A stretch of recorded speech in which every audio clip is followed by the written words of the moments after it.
Je vais vous présenter du coup la philosophie de développement d'applications 12 facteurs. C'est très orienté web et cloud. Voilà. Donc si on fait des applications système, ça va être très intéressant.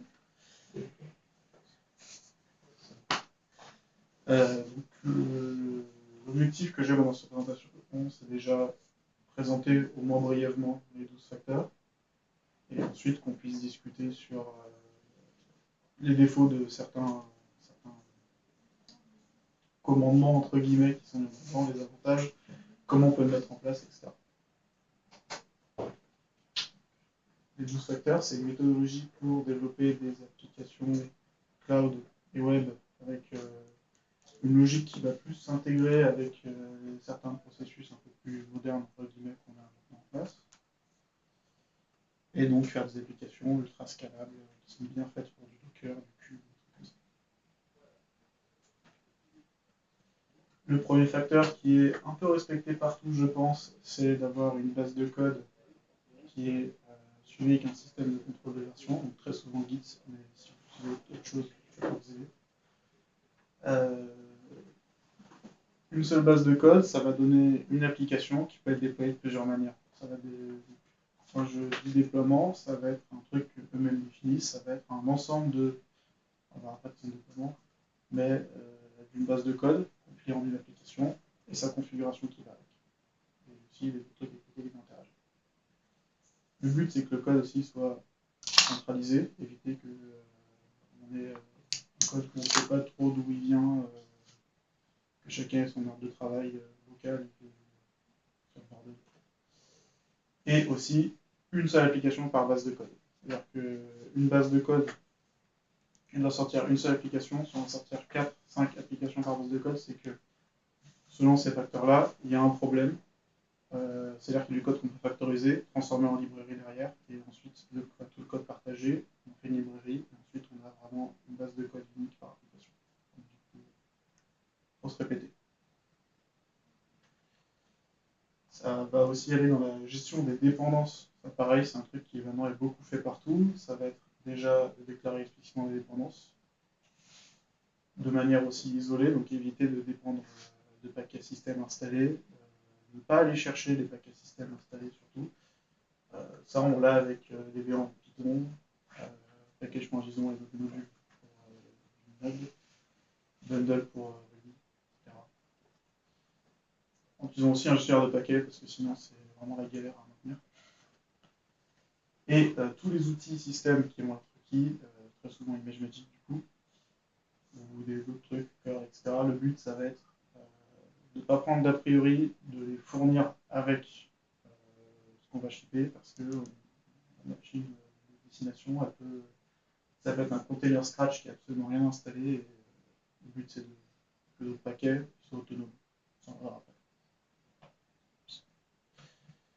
La configuration, l'idée, c'est d'éviter des fichiers de config avec des systèmes de priorité, il y a telle valeur par défaut, tu as fichier de config, tu as l'environnement, etc. Machin, et qu'au final, tu peux avoir 40 sources de vérité différentes sur ta configuration. Toute la logique de configuration doit être mise en dehors du code possible. Donc, quitte à devoir tout déclarer par l'environnement, avoir aucune config par défaut dans son code. La pertinence de ça, ça va discuter. Mais très important, les variables d'environnement, parce que par exemple, pour un compteur Docker, c'est super facile de passer des variables d'environnement. Il n'y a pas besoin de monter un fichier de config en volume. Si on fait du Docker Compose, par exemple, on a tout le déploiement qui est compris dans ce fichier. C'est plutôt d'ailleurs plus simple à maintenir pour les gens qui vont déployer. Ensuite, ça va définir comment on doit traiter les services qui vont backer notre service à nous. Donc tout ce qui est base de données, système de message queue, cache, trucs, cache d'objets. S'il y a un autre service qui le fait déjà très bien, ça ne sert pas souvent à quelque chose de le refaire soi-même, sauf si on a un vrai intérêt particulier.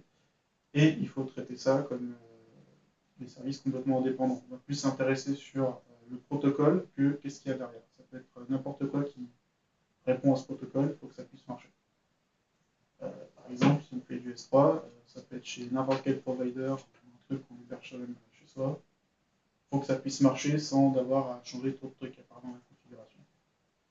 Et surtout, ces principes-là, ils s'appliquent aussi si on a dans notre application, plusieurs services qui vont interagir entre eux, donc un worker et une API.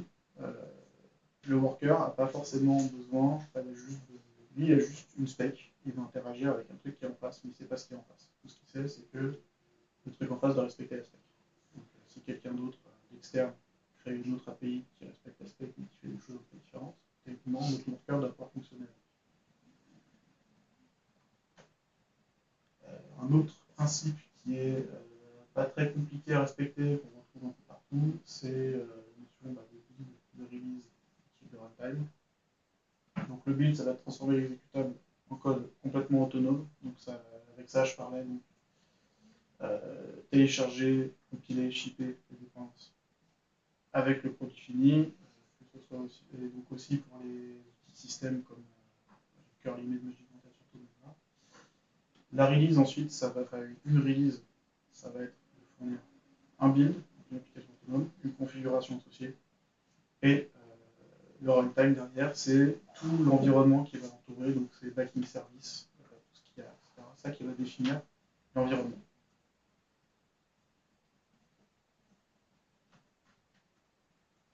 L'idée, c'est de concevoir des processus sans état, donc éviter qu'on ait du stockage, que notre application gère du stockage permanent. Si on a du stockage à faire, on va aller voir un service externe pour le faire, donc, par exemple une DB.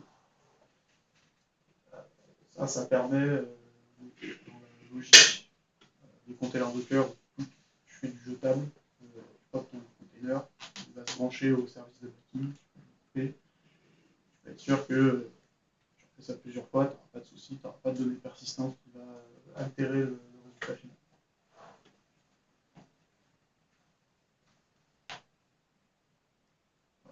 Pour votre application, une fois qu'elle est terminée, buildée, tout ça, normalement, sans proxy devant, sans quoi que ce soit, on doit pouvoir y accéder. On doit fournir un port avec son protocole, c'est accessible, rien besoin de dedans. Ça ne veut pas dire qu'on doit rien mettre devant, parce que sinon c'est pas très malin, mais il devrait y avoir besoin de rien pour faire fonctionner. Je pense par exemple à beaucoup d'applications Python qui vont avoir besoin, par exemple, pour des plus conformes à des contextes de production, UWJ, etc. Pour le coup, ça ne va pas très bien dans la philosophie de Tough Pattern.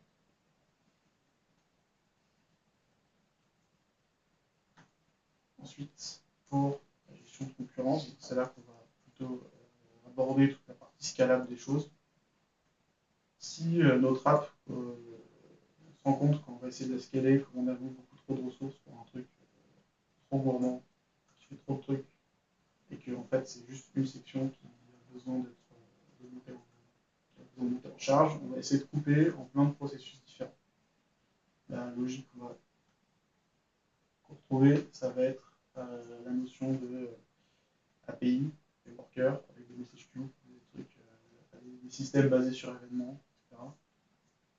Parce que ça permet imaginons qu'on ait toutes les tâches qui sont très lourdes à faire, que l'API ne devrait pas avoir à gérer, il doit juste gérer les routes, envoyer de la donnée là où il faut, faire des trucs, scaler les workers, mais il ne va pas faire toute la logique. Là, on peut avoir scaler à balle ses workers, parce qu'on n'a pas beaucoup de trafic entrant, on a beaucoup de calculs à faire. Et au contraire, si on a beaucoup de trafic entrant sur les tâches légères, on peut avoir pareil, beaucoup de services API et c'est peu de workers, parce qu'il n'y a pas de temps besoin. Et donc ensuite,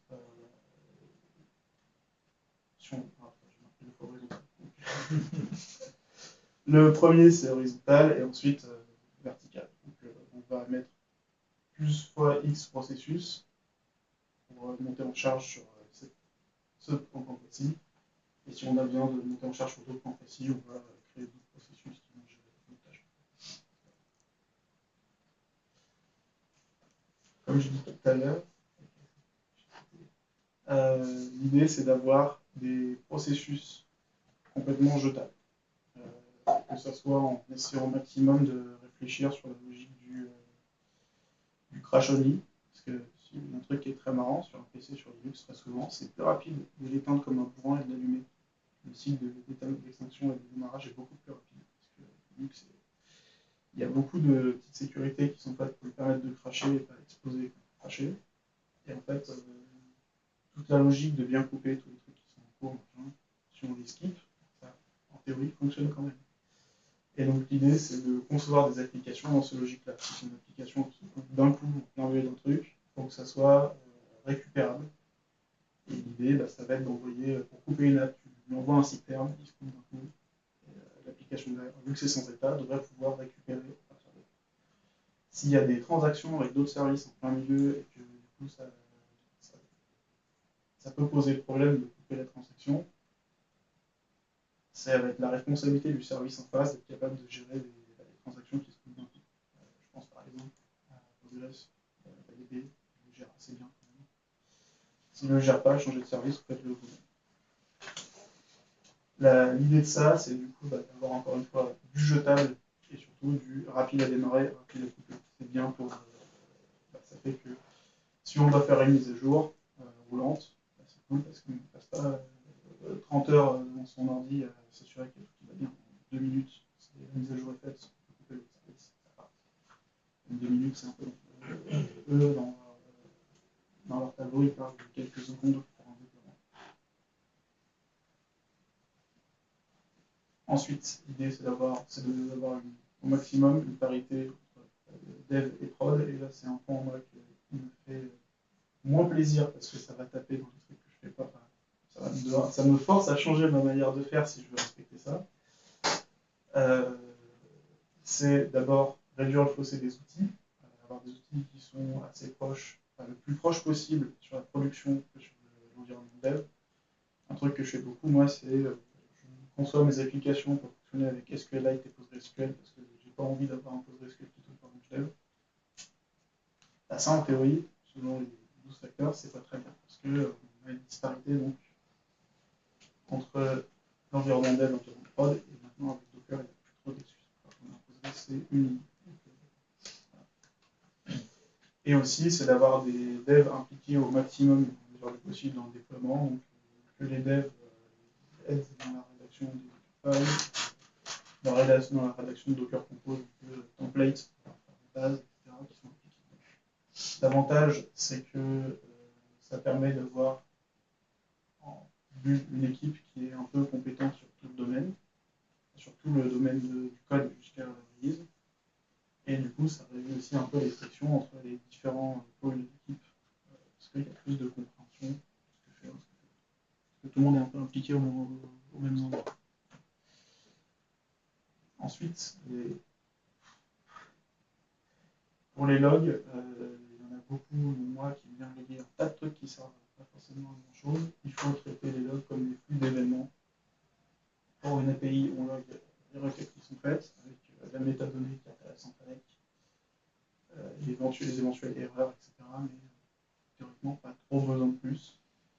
Il faut écrire sans buffering, parce que le buffering, c'est super relou quand on débug vers SCDout. On ne s'embête pas à gérer les fichiers de log, on ne s'embête pas à gérer le truc. C'est la personne qui déploie qui est responsable de gérer son log rotate, gérer ses redirections, sa connexion, tout ça. C'est pas au développeur de s'embêter avec ça en théorie. Parce que le développeur, lui, va vouloir que ce soit directement un SCDout. Puis quand on va faire un container, selon les gens qui vont définir comment on veut servir Docker, c'est un peu ce qu'on doit faire aussi. C'est-à-dire qu'on va faire un Docker log si on ne touche pas trop la config. Ce qui va être affiché, c'est SCDout. Donc c'est beaucoup plus pratique, ça demande beaucoup moins de manipulation pour avoir un fonctionnement standard. Et donc, avoir ce logique-là, ensuite, on peut utiliser plein d'outils pour rediriger les logs, les stocker, virer les tiens, les collecter, les analyser. Et enfin, les processus d'administration. Donc, tout ce qui est migration de DB, les petites CLI qui vont venir en plus de notre déploiement pour faire des petites opérations ponctuelles. Il faut vraiment que ce soit des opérations ponctuelles, des process qui seront une fois éphémères, par la même logique que un déploiement, c'est du jetable. bien faire la distinction entre les deux. C'est-à-dire qu'un processus normal d'application, il va avoir une logique un peu en mode démon. Il ne faut pas que ce soit un démon, parce qu'un démon, il va faire des pays, des failles, tout ça. Comme l'a dit tout à l'heure, ça ne va pas interagir avec le système de fichiers au minimum. Donc, les processus normaux vont avoir un peu la logique d'un démon, tandis que les processus admin, ça doit être vraiment une commande qui sort une fois que c'est fini, c'est poubelle. Et on doit s'assurer au maximum que ça tourne dans le même environnement que le déploiement. Donc ça va charger la même config, la même logique. Au maximum, on va utiliser la même base de code. Voilà. Pourquoi il faudrait adopter les 12 facteurs? Alors,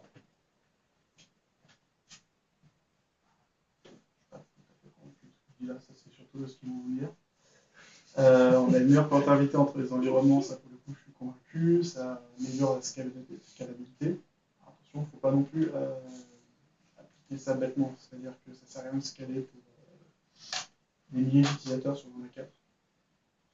À se prendre la tête, ça fait beaucoup d'intelligence qui est un peu gâchée. Ça, un point qui est très intéressant par contre, c'est le déploiement plus rapide. J'ai déjà pu déployer des outils où tu peux aller prendre un café, mettre peu importe la machine que tu as, effectivement, aller prendre un café et même partir en vacances le temps que l'outil soit déployé pour une mise à jour, vérifier que tout fonctionne, il est obligé de prendre un jour de congé. Et théoriquement, si c'est bien fait, comme je vais vous dire, ça diminue la friction entre les équipes parce que les team dev travaillent vraiment beaucoup plus dans le storage.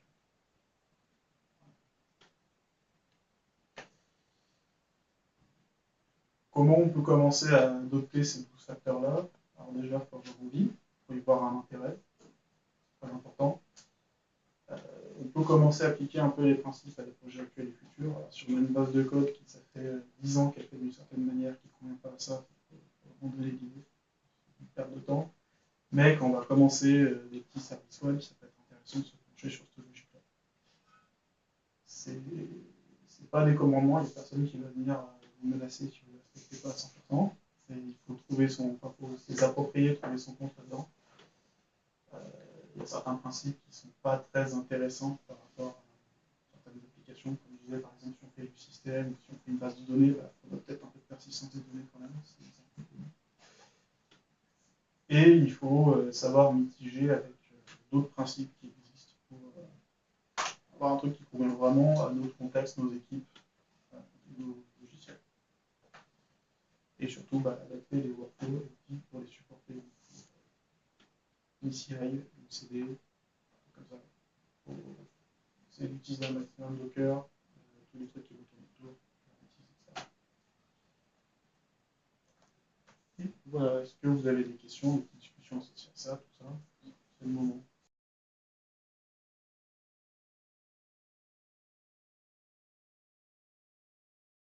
Ouais. J'ai une remarque. Sur Tracim, on applique à peu près l'ensemble de ces principes. C'est pas tout venu direct, mais ça fait 20 ans que je fais du développement, et notamment dans des équipes R&D. Et la première chose à faire, en fait, c'est d'avoir des développeurs qui vont travailler avec la prod et qui ont envie. Parce que du coup, en fait, quand tu es en prod, tu te rends compte de toutes les merdes que tu as fait en développement, et même si on ne te le reproche pas, tu vois comment c'est utilisé, et du coup, regarder les logs, faire du debug sur la prod, ça te permet de ensuite savoir développer en fonction de l'utilisateur. Et c'est comme quand tu fais un logiciel métier, si tu as des développeurs qui discutent avec les utilisateurs, ils seront 10 fois plus performants que s'ils ne discutent pas directement. Et il y a plein de choses qui sont non dites et qui passent juste par expérimenter l'expérience. Il y a un point qui n'apparaît pas dans les 12 facteurs, en tout cas je n'ai pas vu, c'est quelle est la taille de l'équipe. Parce que du coup, tu n'appliques pas du tout les mêmes stratégies de développement quand tu es une équipe de 4 personnes que quand tu es une équipe de 500 personnes, où tu peux avoir des spécialistes, tu peux faire de la scalabilité, etc. Et que les stratégies, par exemple, il y a quelques années, le truc qui était hyper à la mode et que tout le monde voulait faire, c'était des microservices. Et tu te retrouves dans des équipes à 5-6 développeurs et on va faire un truc de la mort avec des microservices, et puis tu passes ton temps à faire de l'architecture au lieu de développer ton logiciel. Alors que si tu es plusieurs équipes de développement indépendantes, ben, les microservices, ça a du sens. Après ça rejoint un peu ce que tu disais à la fin, c'est qu'il ne faut pas être dogmatique, il faut être pragmatique sur la manière dont on applique les principes. Question. Tu avais une diapo à la fin où tu disais pourquoi il fallait adopter les 12 facteurs, mais tu disais que tu y croyais moyennement. Quels arguments là-dedans, ou est-ce qu'il y en a d'autres qui font que c'est à quoi que tu crois pas? Alors, ce que je voulais dire par là, c'était surtout que c'est pas les mots qui sont sortis de ma tête, c'est surtout globalement ce que eux mettent en avant. Là où je disais que je ne m'y retrouve pas forcément, c'est que sur certains principes, comme par exemple la scalabilité, certes c'est facilité, mais est-ce que tu as vraiment besoin de la facilité?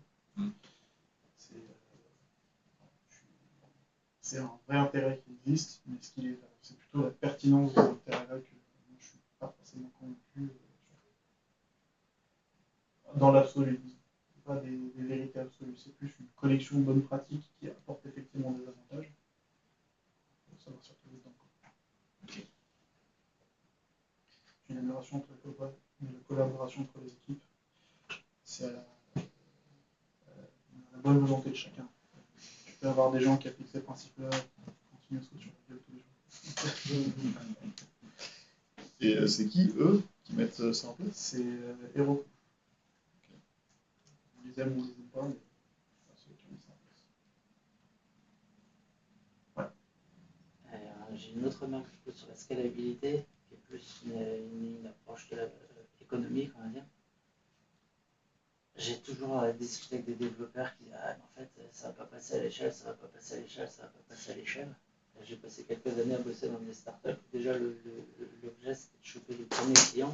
Donc, le sujet de la scalabilité, ce n'était pas un sujet. Et pour moi, c'est la priorité d'un point de vue économique, du coup, c'est pas de faire de la scalabilité, c'est de faire un truc qui marche. Et si ça passe pas à l'échelle, c'est un bon problème. Toujours d'un point de vue économique, ça veut dire que il y a des clients, et s'il y a des clients, il y a de l'argent pour financer les R&D, pour faire de la scalabilité. C'est le premier point. Et deuxième point, faire de la scalabilité en anticipation, en pratique, ça marche rarement parce qu'en fait, les goulots d'étranglement qu'on voit a priori, c'est pas les goulots d'étranglement qu'on voit a posteriori. Et par exemple, on va faire un truc qui est scalable au niveau de l'applicatif, mais en fait, on utilise un moteur de base de données qui ne permet pas de faire de la distribution de requêtes, et que du coup, on peut avoir 50 machines qui exécutent l'applicatif web. Si la base derrière, elle n'est pas distribuée, en fait, juste ça ne marchera pas. Et on aura passé du temps de R&D à faire des trucs qui ne sont pas directement efficaces.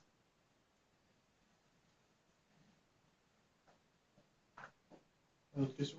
J'ai peut-être un petit retour d'expérience, parce que ça a bien une dizaine d'années, je dirais, ces principes, quand c'est sorti. Ça a bien une dizaine d'années. Hein. Je crois que c'est pas tout jeune. Ouais. Et ce que tu as dit au début, là, que c'était surtout adapté pour le cloud, le déploiement dans la foule magique, etc. Et moi j'ai vu ces principes maintenant qui sont devenus des best practices, des bonnes pratiques. Voilà, au-delà de ça, en fait. Même dans le calcul scientifique là où je travaille, les nouveaux codes, ils essayent de plus en plus d'aller vers ça. Typiquement, les données, c'est plus des trucs qu'on écrit sur le fichier, c'est des flux qu'on passe dans des API. Ensuite, derrière, il y aura peut-être un module qui va écrire sur le disque et qui va peut-être faire ça. Voilà, la scalabilité. Je pensais que le stateless, c'est de plus en plus la norme. En fait. Donc en fait, ces principes-là, en fait, moi je l'ai vu qu'on débordait en fait au-delà de purement développer des trucs. C'est un petit retour d'expérience. J'avais noté quoi aussi? Oui, et puis il y a aussi tout mettre la config dans l'environnement aussi.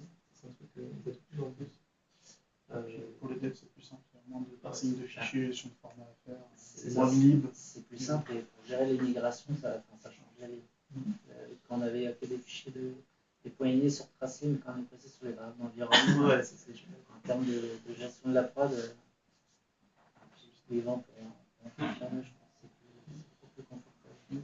Pour revenir sur le premier point que tu disais, j'ai découvert ça il y a pas très longtemps, et même si je suis encore entre guillemets un peu imprégné, sur quelques années de dev et tout, j'ai découvert ça il y a quelques mois, Et en fait, quand j'ai vu, je fais plein de trucs, je le fais déjà en fait, parce que c'est tellement plus pratique de le faire. C'est évident. Même pour du système et tout, pas tout, pas mal de trucs. Donc, en fait, c'est juste des bonnes manières. Si on veut les respecter ou pas. J'ai plus une remarque sur la partie système, plus infra. Il est tout à fait possible d'avoir une infra qui est bien configurée, qui permet que, même sans aucune modification de conf, pas besoin de variable d'environnement particulière, on puisse passer de la partie dev à la partie prod sans aucune modification. Mais par contre, c'est une infra à mettre en place en gérant correctement, en utilisant correctement les DNS, etc., de manière à ce que les trucs puissent être comme ça.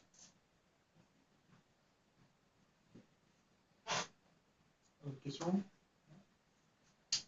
Si vous voulez aller vite fait un peu plus loin après, vous avez le seul site que j'ai comme référence en plus de mon expérience, c'est topfactor.net.